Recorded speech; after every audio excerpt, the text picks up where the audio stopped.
Good morning. We just woke up near Lake Titicaca at this beautiful hotel, which I definitely recommend that you put on your list if you want to visit Titicaca or do a day trip on the lake. This is the place to stay. Trust me on this one. So right now we are waiting for our tour to begin, to be picked up from the hotel. We're going to visit Isla de los Uros, which is really close to the city, to Puno, where we are right now. So you can do like half day trip that can start like anytime. And then we're gonna visit Isla Taquile, which is a bit further away, like 2 hours by boat. And we're gonna have lunch there, and we're gonna walk around, and we're gonna explore the island, and our guide is gonna tell us all about the local culture and the people who still live on these islands. Like, they have their own world there. It's gonna be such an amazing day trip, and I'm super excited. Like, we are at Lake Titicaca, which is the highest lake in the world, at 3,812 meters, or about that. High in altitude, like that's 12,500 feet.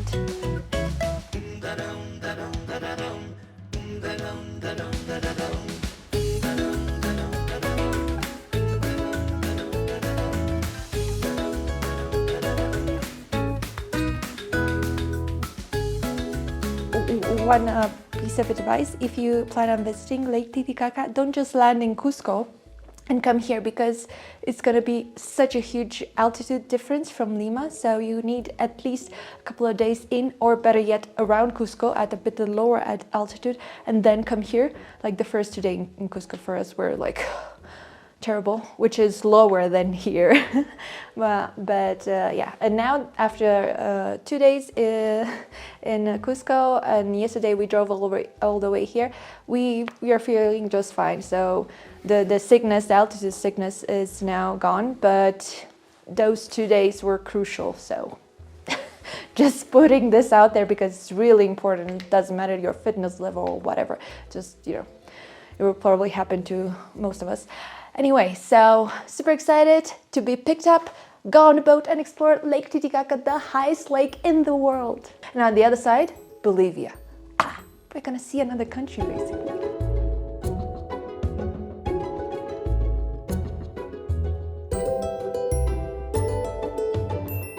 Good morning, Edward.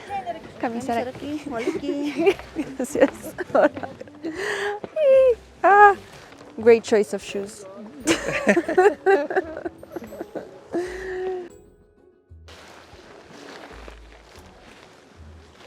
There should be a proper disclaimer against wearing sandals here, because I asked and they said, oh, it's okay. Tomen asiento, sit down please. Okay.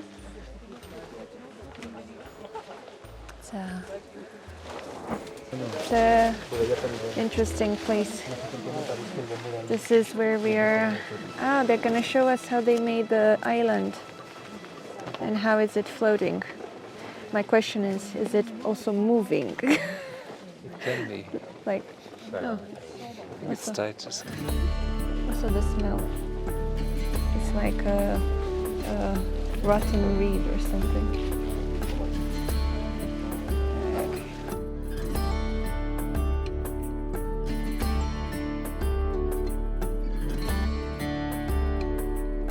Vamos a aprender a contar hasta número 3 en Aymara. Maya. Maya. Baya. Baya. Kimsa. Kimsa. Kamisaraki. Kamisaraki. Waliki. Waliki. De nuevo.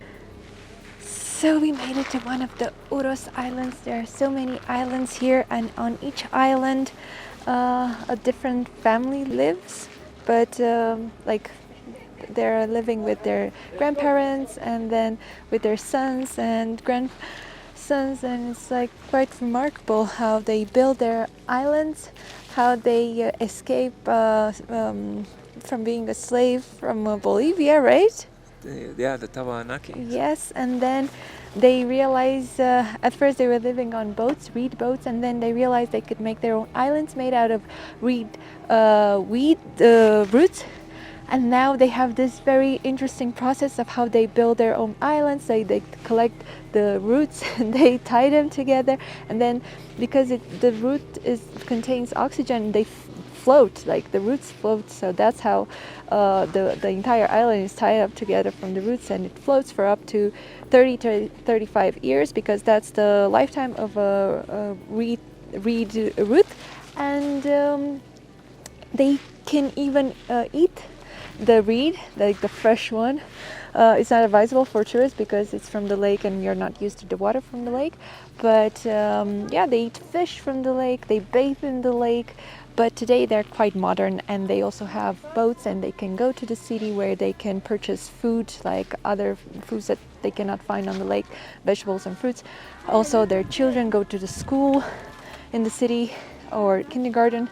They have solar panels to charge their TVs and their smartphones. They have internet, and they live off of tourism, textile making, fishing and hunting. But tourism is an important part of their income, and that's why you have to pay a fee to enter this place. And there are multiple islands, and they sometimes once a week they join like the entire community comes to an island, a bigger one, where they play games and stuff. So they have a very, very interesting lifestyle. I do recommend that you visit it. They have like this tower, which is used for the president of the island to go up and signal if they have some sort of issues, so people from around can come and help them. It's quite interesting. They have a lot of things going for them, and it's very nice, beautiful place. We're really lucky today to have a wonderful weather. I don't know if I said all of the things that needed to be said, but I think you get the point that you should not miss this place. The Uros Islands, if you visit Puno, if you visit Lake Titicaca, like it would be a pity not to come here. And also they're really close to the city, so you can go here for like 2 hours trip and then go back to Puno. Yeah. For God's sake, it's a floating island Yeah. in the middle of the tallest lake in the world. Yeah, it's the highest. Yeah, apparently there are a few smaller lakes here that are higher, but this is the only one where you can actually sail boats. Yeah, so this is the highest lake in the world on which you can sail a boat, and you can also could sail all the way to Bolivia, which is on the other side. Like you can see the mountains on the far distance. Wow, we are in between countries right now. Yes. And these are very high up countries up in the sky. I'm not breathing the way I used to breathe, just because it give me a headache. I'm learning a new breathing technique. We are getting super used to it. It's very nice. It's and they said that if we want, we can also go on a boat ride. They made like touristic reed boats on which you can go for a tour. But if you look at the very sides of the island and you look at the water, it is like a boat. It's going. It's like moving a bit. Oh, and they have to monthly maintain the island, like put reed on top of it because it gets wet, and also the houses they need to move them. Like you need to move the house, add some reed, and then put the house back on because it gets wet. It rains like crazy here. Yeah, it does. It's kind of wet. Ven, aquí vamos a explicar. Yeah. En todas esas cosas no podremos vender sin chupeta. Sin chupeta. Llévense un recuerdo, amigos. Quieren llevarse tapete para un cuadro. Estos son los dioses, los 5 dioses, ¿no? Pachatata, Padre Tierra, Pachamama, Madre Laura, el Puma o el Tigre. El barco ceremonial, el barco del Inca, o si no la Madre Agua, ¿no? Tumi, cuchillos y ¿quieren ser amiguitos? Hay en diferentes colores. ¿Quieren la historia de Uros? Aquí hay la historia de Uros. Historia de Uros. Mañanito Sumagelakitu, Sumakuyakit, Sarau Mañanito Torwasitata. Umapats nama, Riubis nama, Paskatau Hanyani Yakai Sidar. Umapats nama, Riubis nama, Paskatau Hanyani Yakai Sidar. Bravo! Very good! Kispaya, bachata, bachata. Chaynamanta hapayku, And now we're gonna take the boat, the local boat, for just 15 soles. We're gonna go for a very nice, let's say, traditional boat for the tourists on the lake. I guess everybody wants to go for a boat, right? Oh, the next time. I forgot to mention that each of these floating islands has a distinct name. So we visited Sumachawa, which means El Pescado Bonito, the pretty fish.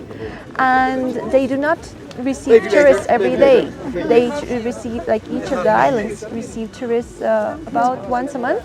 So that's why it's really nice to contribute if you can, just a little bit. So that's why we decided to go for the boat ride, because they send their kids to school.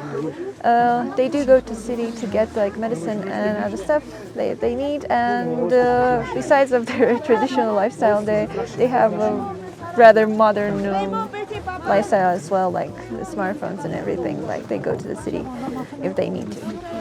We are on a second Uros island, and this one has a beautiful sign with Titikaka Lake. And here you can eat, they have restaurant, they have a bathroom, and you can even climb up the tower for a greater view over the islands. So during our tour, we are visiting 2 islands in the Uros Islands. Yes, and Addie is now begging me to go there. Upstairs, you can go. Whenever he sees a tower, he needs to climb it, although I'm not sure that's really safe, but you know, a bit of adventure never hurt anybody. Well, hopefully not us today. I also made it up the tower by myself. It's actually really nice. But this island is kind of connected to the massive reed region. I mean, they're floating, but they're right next to the reed.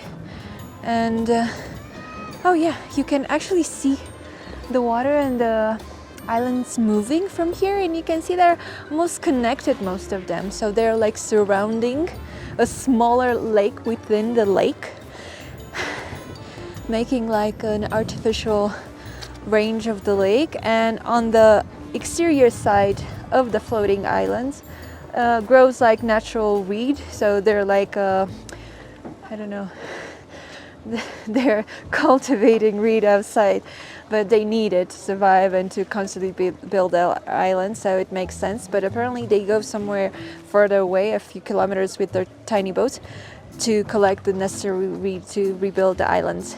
So they have this entire process. But so you can see all the visitors, the tourists, coming with their local boats from each from a different island, coming here to the main island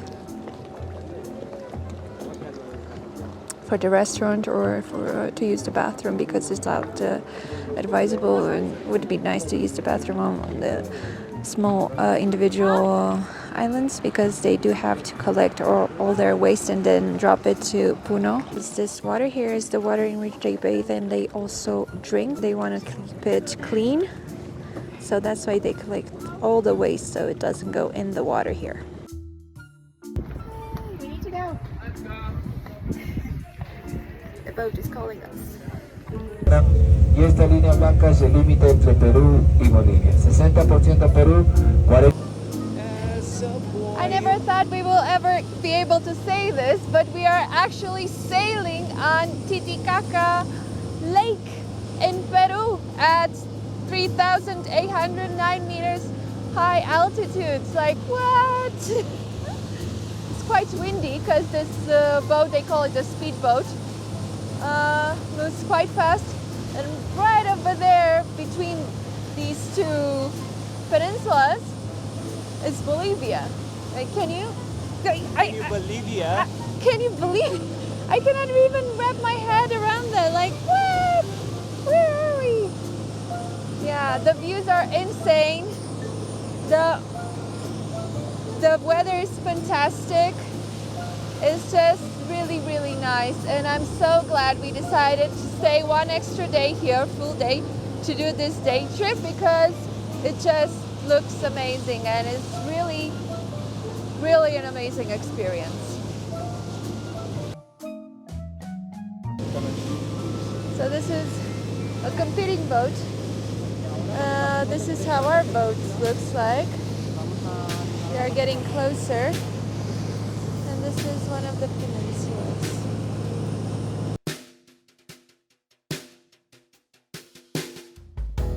También utilizan esta chaqueta negra. Look at here, it is like bolero. Es como un bolero, ¿no? And then we are here y lo utilizan así, de esta forma. Textiles. Okay? That's why after get married, the women have short hair. As the women after get married have short hair, they use that plant. Okay? The name of the plant is chujo. C-H-U-J-O, chujo. And they use chujo as a shampoo to grow hair. They wear belts with the wife's hair. What's this? Is this hair or not? Cabello. Yeah, it's hair. So the men in Taquile Island wear two belts. They wear the red belt like this, okay, red belt, but inside there is one more belt, and this belt like the ring for them, and it's made with the wife's hair.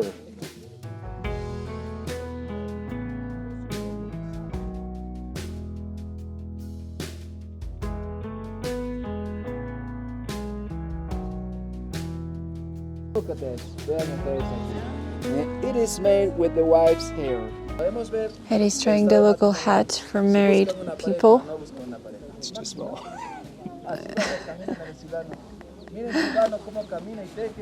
Look at Silvano is walking and eating.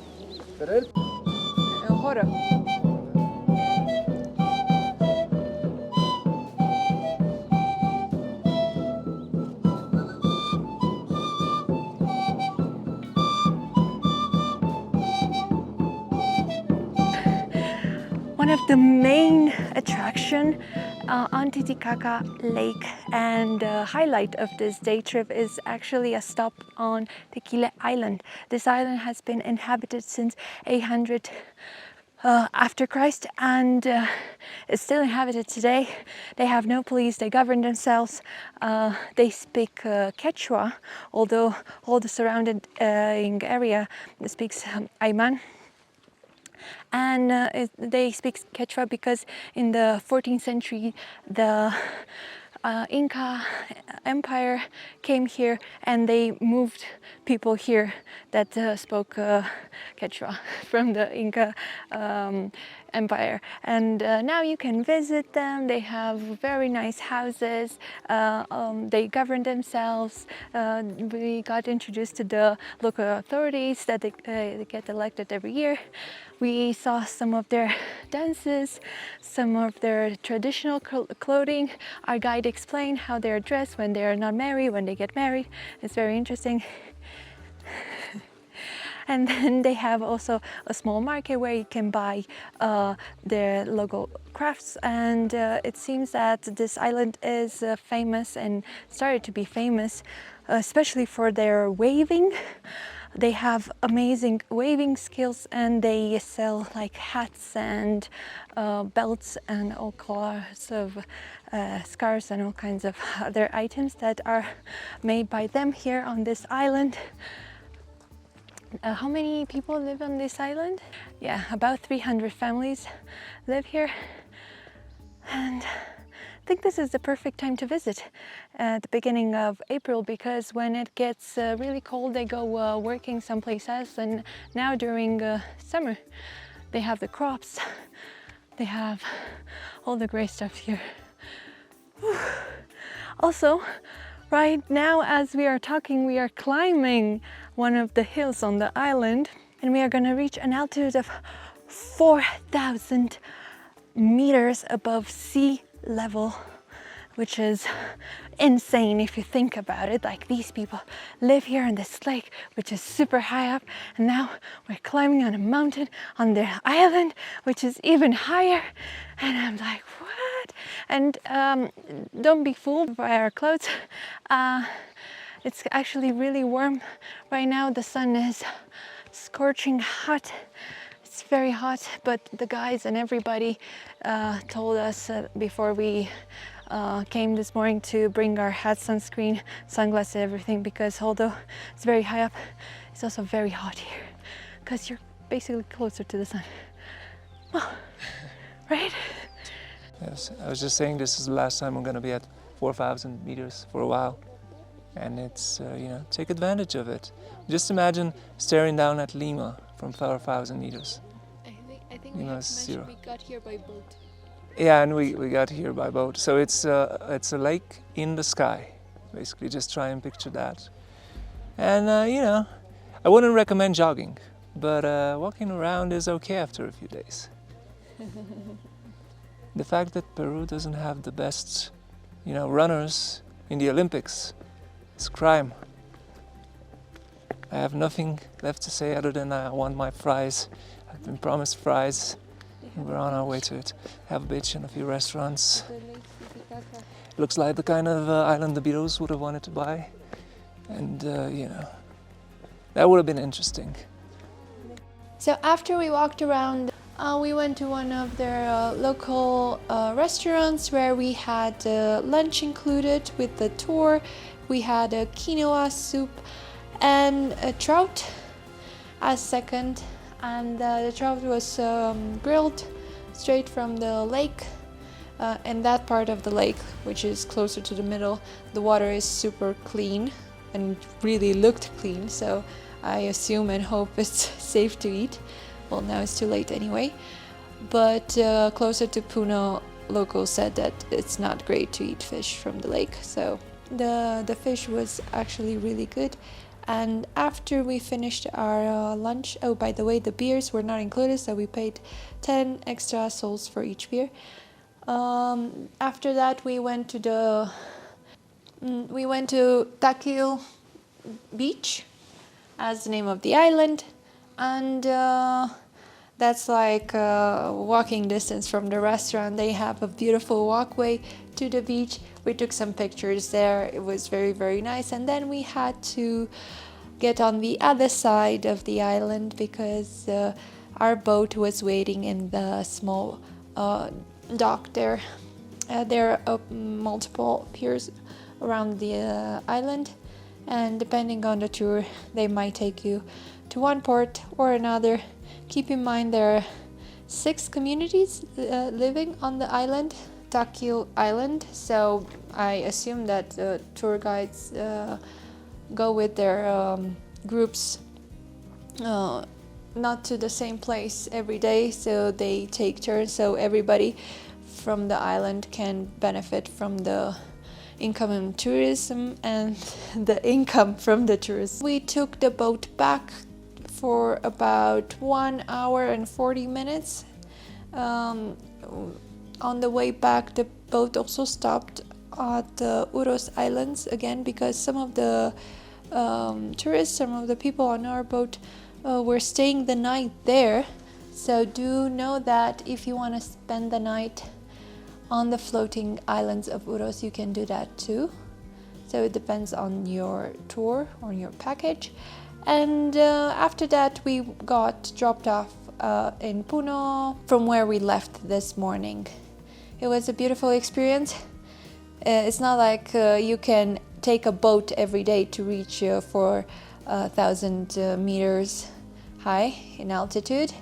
I do not recommend coming here straight from Cusco airport. You need a couple of days to accommodate. Even now when I have to walk a lot or walk uphill or do some sort of effort,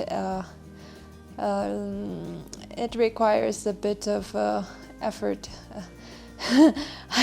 I'm not gonna lie, you can hear me breathing. It's really hard to coordinate my thoughts with my words, with my discourse and everything. It's not how I usually am, but this is the altitude, I guess, so it's really, really hard to concentrate. But we had a beautiful day, and I truly recommend going on this day trip if you are in Cusco, do make the effort to come to Puno and do this day trip, visit these two islands. Well, the islands of Uros are multiple, but they're tiny. And then the Taquile Island. It's a beautiful, beautiful island. I mean, if I were you, I would look for tours that would allow us to spend the night there. It was truly magical. So this is our hotel in Puno, Sonesta Hotel. It has a beautiful view of the lake. They even have like a small dock. They have a boat right in front of it. It's really nice, and from here you can see the entire city of Puno. It's already 5 in the afternoon and it's a bit of cloud, so it's not really sunny today, but today we were really blessed with the best weather ever. So this is the wonderful view. I do recommend staying at this hotel. They offer everything you need. They even helped us with the tour we did today, so including a pickup and drop off at the hotel. Really easy, really fun. Good restaurant. They have a. Good morning. What you doing? Eating some grass? Grass fed? Talking to you? Last night it's pity. Oh. It's very interesting how they love this grass, but the grass that I offered didn't. Not only that, they threw it back at you. Yeah. Hello.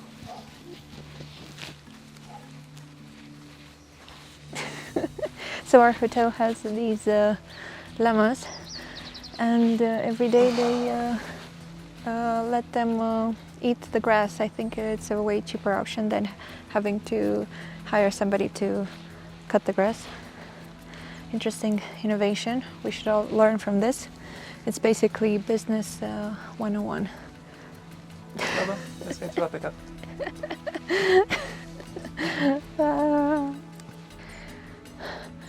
We survived another day at 3,800 meters altitude.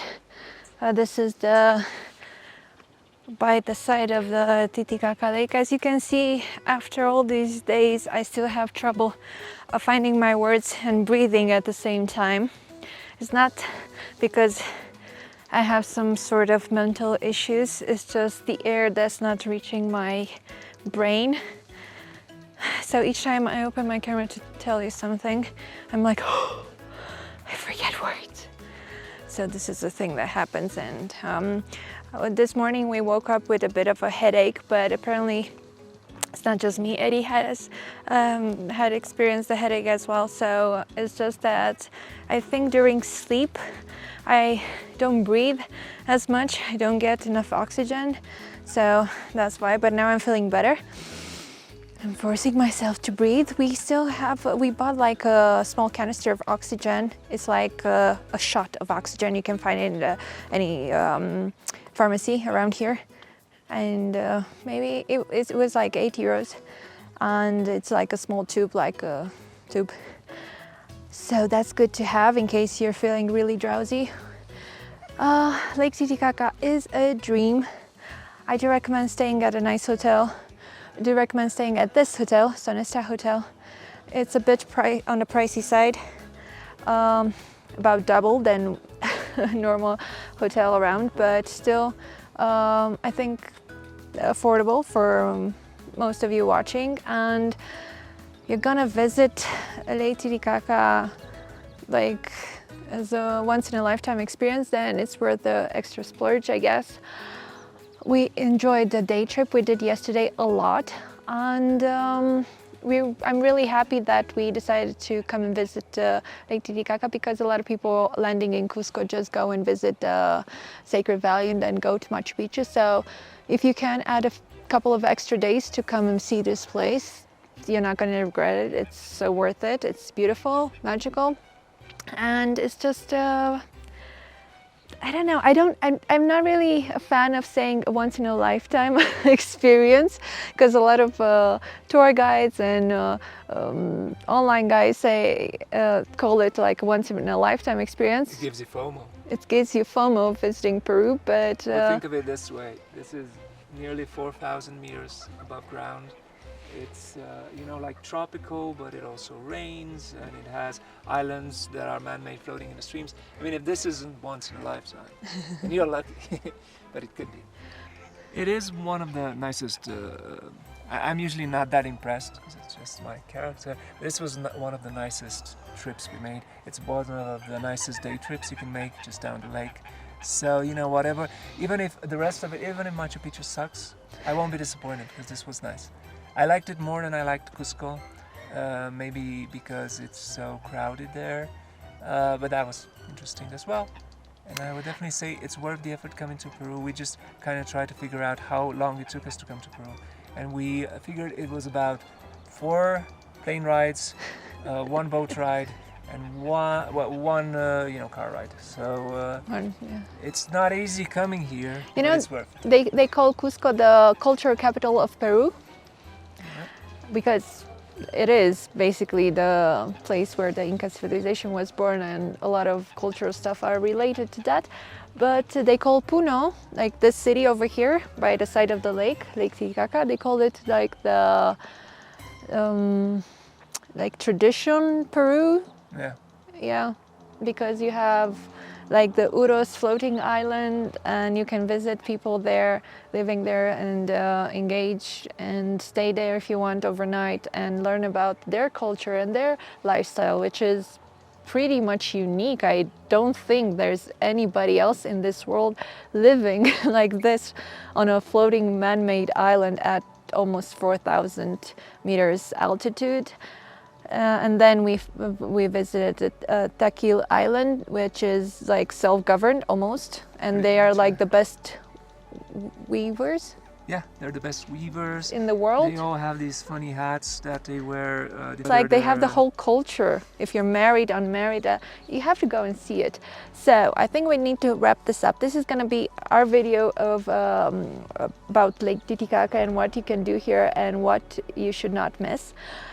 But join us in our next video as we continue exploring the area around Cusco. We're gonna hopefully get to the Rainbow Mountain, see other archaeological sites because there are plenty of them around Cusco, and finally reach the highlight of this trip.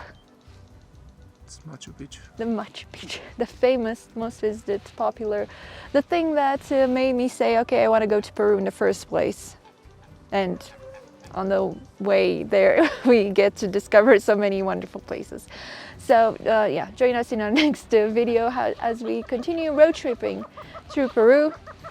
A once in a lifetime experience. Thank you for watching, and see you soon.